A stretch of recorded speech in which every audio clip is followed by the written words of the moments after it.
Hello, I'm Jose Villaseñor, and for my paper, I chose the topic of vaccines and anti-vaxxers.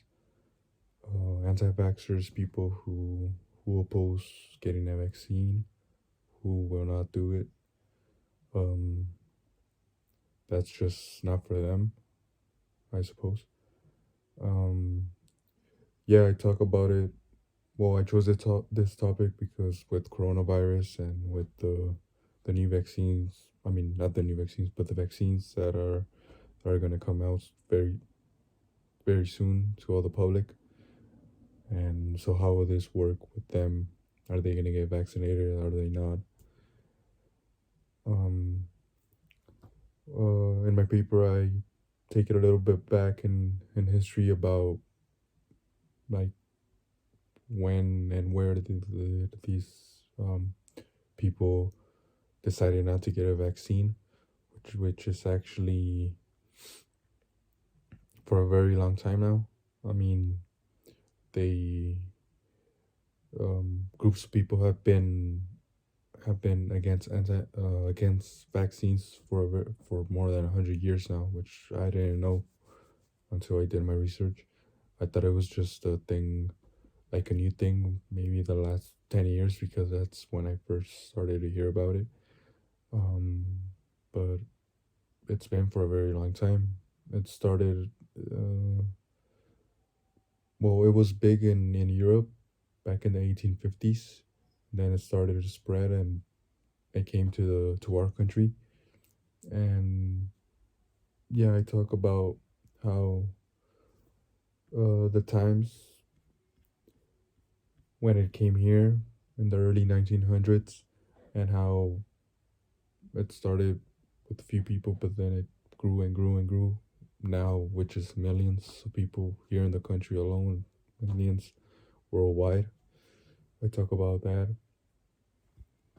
Um, I also wrote in my paper about how social media has played a big influence on all of us.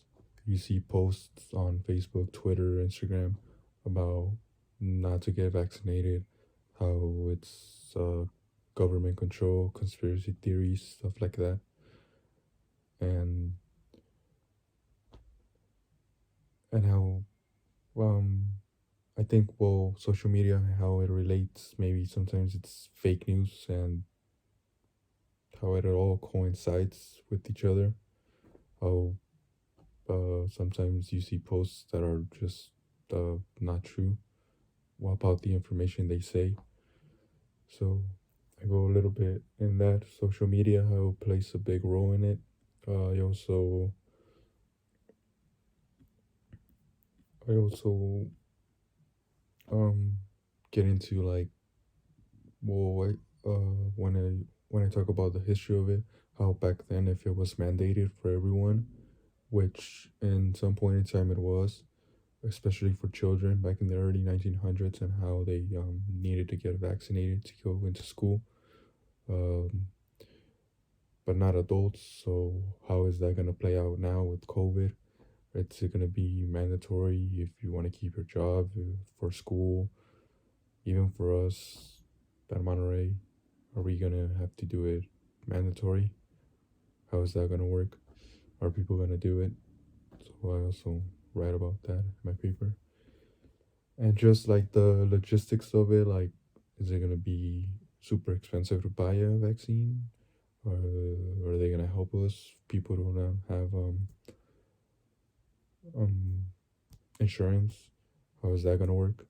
So I did a little bit of research on it and how the the information I got, how I wrote it down, how it's gonna play out.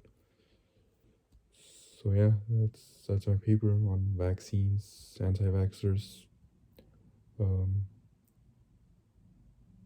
things going on now, and how it will affect next year. How I think it's gonna get bigger with anti-vaxxers who will not get that vaccine. So yeah, thank you. Hope you enjoy my paper.